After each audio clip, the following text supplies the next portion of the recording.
It's funny, right? Like, we are just surrounded by information constantly. Yeah. Want to know something? Boom. It's right there. Right there. But all that access, I don't know, it can feel Overwhelming. a little overwhelming, like being caught in a downpour. Yeah. You're getting soaked, but are you really, like, drinking any of it in? Right.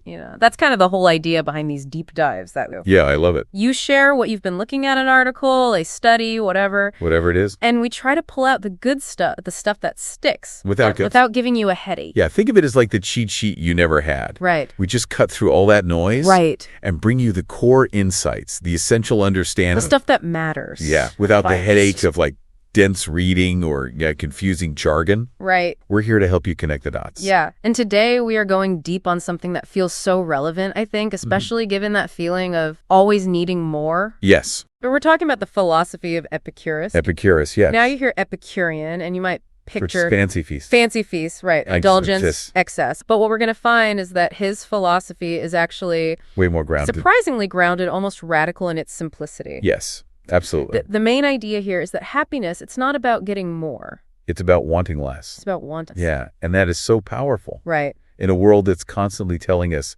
the next purchase, the next achievement. That's going to do it. That's going to be the thing that finally makes you happy. Right. And he's saying, no. It's internal. It's a skill. Yeah, you cultivate it. You cultivate it. It's not something you buy. Exactly. Okay, so in this deep dive, we're going to really unpack what Epicurus meant by pleasure. Right, because it's probably not what you think of. Yeah. Probably not what comes to mind right away. Right. We'll look at how he categorized desire, which is really interesting. Yeah, it's a good framework.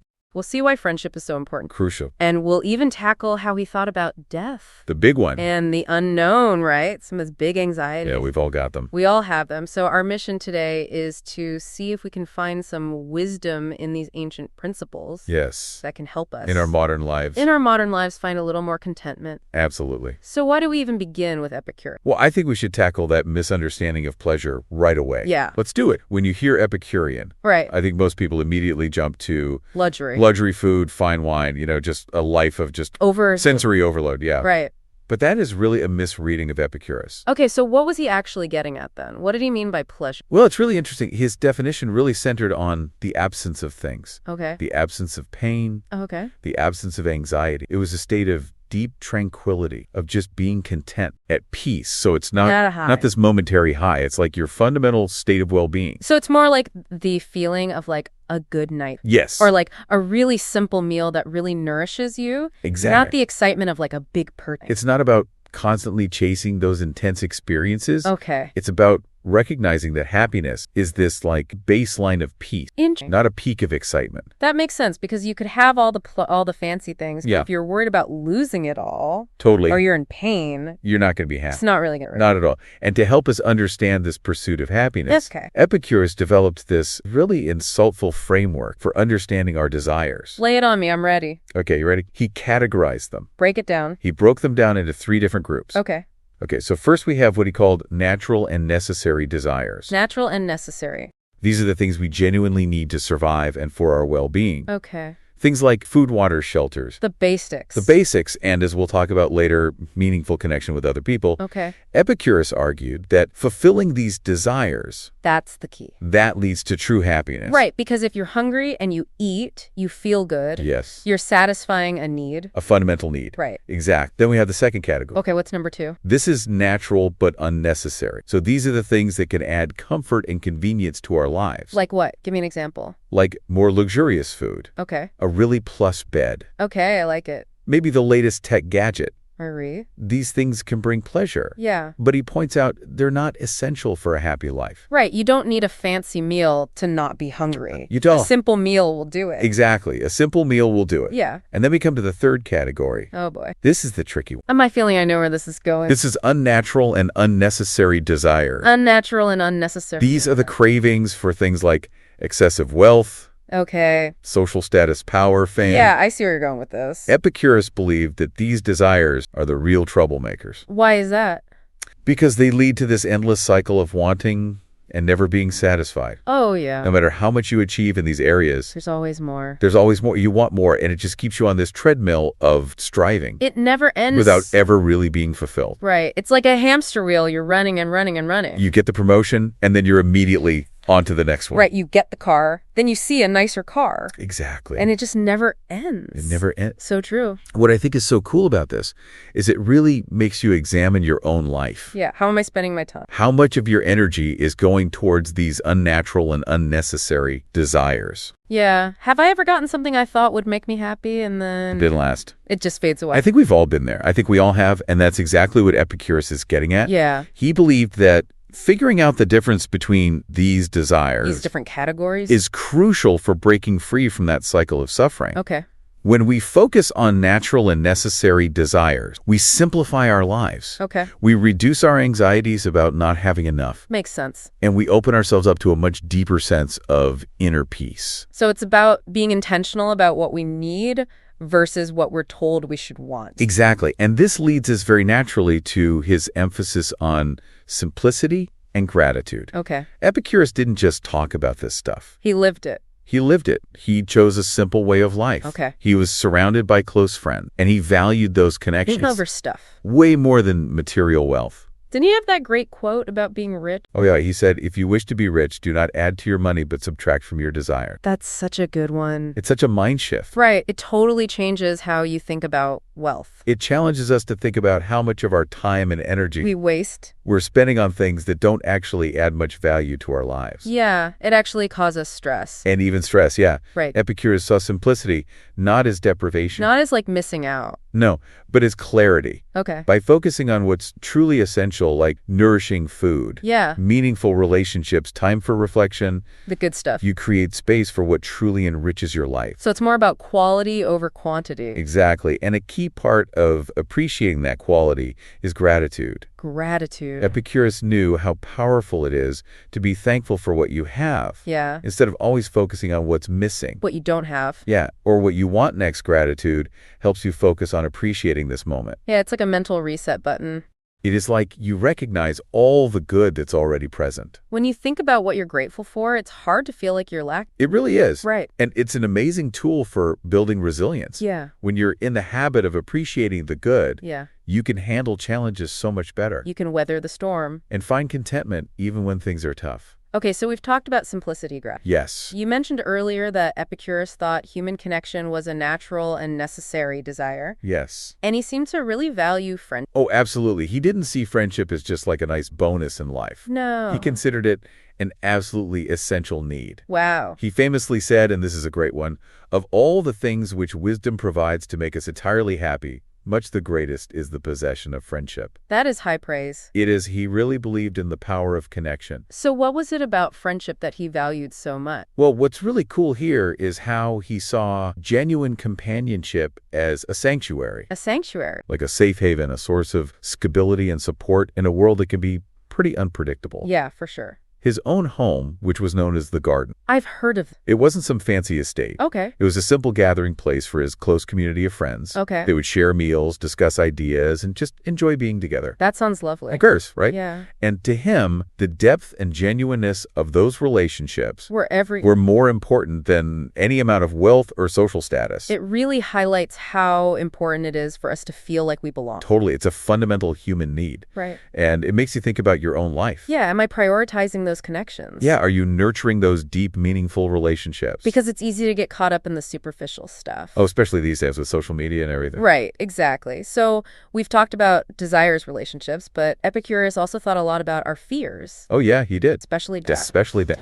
Which I think is a big one for a lot of people. A big one for all of us, I think. Right, like it's always there in the background, even if we don't want to think about it. Exactly. And he saw fear, especially the fear of death and the unknown, as a huge roadblock to happiness. Okay. He believed it could really hold us back. How so? Well, it could influence our choices. It could limit our enjoyment of life. Yeah. And just cast a shadow over everything. Yeah, that makes sense. But his approach to fear was pretty radical. Okay, I'm intrigued. Let's start with death. All right, let's do it. For a lot of people, it's the ultimate unknown. Totally. Something we try to avoid thinking about. Yeah, it's scary. but it's always there lurking in the back of our minds. It definitely fuels a lot of anxiety. Oh, absolutely. Just knowing that our time is limited. Epicurus argued, though, that death is nothing to fear. Really? Yeah, because we will never experience it. Okay, how does that work? He had this famous quote, "Death is nothing to us. When we exist, death is not. And when death exists, we are not." Okay, break that down for me. Essentially, he's saying death is the complete end of all sensation. Like lights out. Lights out, no consciousness. Nothing? While we're alive, we have no experience of being dead. Right. And once we're dead,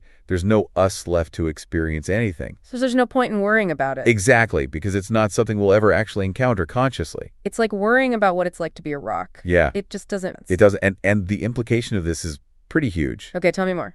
If we can truly understand that death is nothing to fear, Yeah. it frees us from its grip. Okay. Instead of being preoccupied with our limited time, Right. we can focus on making the most of right now. Live in the present. Live in the present with more courage, clarity, and presence. So it's not about how much time we have, it's about what we do with it. Exactly. A simple, joyful life, However long it is. no matter how long, is more valuable than a long life spent chasing fleeting pleasures. Driven by fear. Driven by fear. Okay, so that's death. What about just the fear of the unknown in general? Right, that's a big one too. We all deal with that. Yeah, back in Epicurus' time, a lot of people believed in God who would intervene in their lives. Okay. So they were constantly worried about pleasing these gods. Trying to avoid their wrath. Yeah, it created a lot of fear and anxiety. Makes sense. Epicurus had a different take. Okay, I'm curious. He didn't necessarily deny the existence of gods. Okay. But he thought they were probably indifferent to human affairs. So basically we're on our own. Pretty much. And he believed that the universe operated according to natural laws, Okay. not divine intervention. So understanding those natural laws could help alleviate fear. Exactly. It's about promoting a more rational understanding of the world. Taking away the mystery. Yes, and you can see how this still applies today. Oh, yeah. Our fears might be different, We have different anxieties. but we still face a lot of uncertainty in the world. Economic instability, Climate change. global health crises. Yeah, it's a lot. It's a lot to deal with. But Epicurus' wisdom is still relevant. Yeah, what can we take from him? While we can't control everything that happens, Right, we can't control the world. we can choose how we respond. Okay, so we have some agency. We have agency, and we can focus on what we can influence. Like what?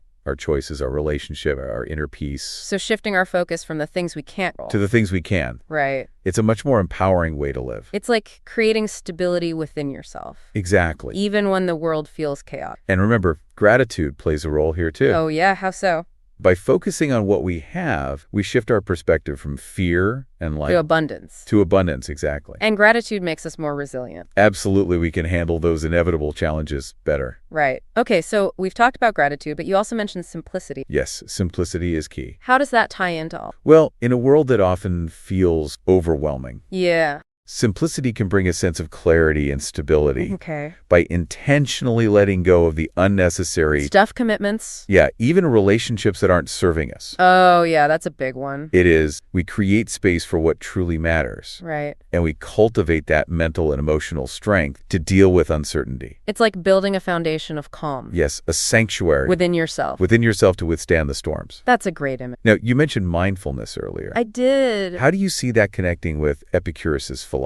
Well, mindfulness is about being present, right? Yes. Fully engaged in what's happening out. Exactly. And I think that's at the heart of what Epicurus was talking about. I agree. Our society tells us to always be striving for more. Always more. But Epicurus is saying, slow down. Be here now. Yeah, savor the moment. Exactly. He believed that happiness isn't some far-off goal. Yeah. It's something we cultivate in the present. It's about appreciating those simple pleasures. Enjoying a meal with friends. Taking a walk in nature. Just having a quiet moment to yourself. It's about really experiencing those things. Not just going through the motions. Right. It's like we're on autopilot. We are, and mindfulness helps us wake up. And really appreciate what we... Exactly, and see that a fulfilling life doesn't require a lot of stuff. It's about awareness. It's about awareness and genuine appreciation. And being present helps us when things get tough. Totally. Mindfulness allows us to face challenges with a calmer mind. Without freaking out. Without freaking out, exactly, we can respond thoughtfully. Instead of just reacting. Exactly. It sounds like self-reflection is really important too. Oh, absolutely. To make all of this work. Epicurus stressed the importance of regularly examining our choices. Checking in with ourselves. Yeah. Are we living in alignment with what truly matters? Are we on the right track? Exactly.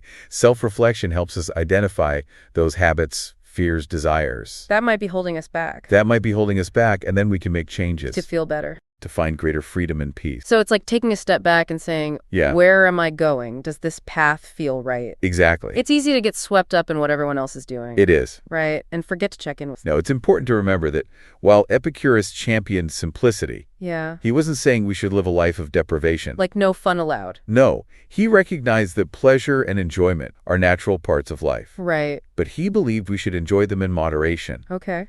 And be mindful about them so they don't become these obsessions that control us. So it's not about denying ourselves pleasure. No. It's about being intentional. It's about making conscious choices about the sources of pleasure we engage with. And for him, it sounds like a sense of purpose wasn't about achieving some big goal. Not in the traditional sense. It wasn't about fame and fortune. No, he believed that true purpose is found in how we live each day. In the small things. In the small things, how we treat others. How we spend our time. Yeah, how we cultivate that inner peace. And the quality of our relationships. Exactly. It's about those daily choices. And the connections we make. It all comes back to those core principles, right? It does. Simplicity, gratitude, friendship, overcoming fear. And his community, the garden, was a really tangible example of all of this. Tell me more about that. The garden was more than just a place. Okay. It was like a living embodiment of his belief. Interesting. It was a simple place where he and his friends lived together. Okay. They shared resources. They supported each other. It was a community. It was a true community. The focus wasn't on wealth or status. It was about well-being. It was about genuine well-being. Like they created their own little world. They did. They prioritized happiness over what society said was important. And we can do that too, right? Absolutely. We might not all create a literal garden, right? But we can all try to cultivate that same spirit. By focusing on what matters. By prioritizing the things that bring us true happiness. Meaningful relationships, letting go of worry. Embracing the present moment. So to sum it all up for you. Yes. Epicurus' message is not about achieving some blissful state. No. It's about cultivating contentment right now. In the everyday? Through simplicity, gratitude. Understanding and addressing our fears. It's about making choices. Not just choices. And becoming more self-aware. Not just chasing what we're told will make us happy. True happiness for Epicurus isn't about what we have. It's about how we live. It's about how we live. Exactly. It's about those intentional choices that bring us peace. And those deep connections with others. Absolutely. So as you're listening to this, think about one small change. Just one. That you can make today. To bring your life more in line with these principles. Maybe it's appreciating something you usually take for granted. Yeah. Or simplifying a part of you. Or reaching out to a friend. Just connect with someone. Yeah. Even small changes can make a big difference. I truly believe that. It's an invitation to stop chasing. And start living. And start living. Thanks for taking this deep dive with us. It's been a pleasure.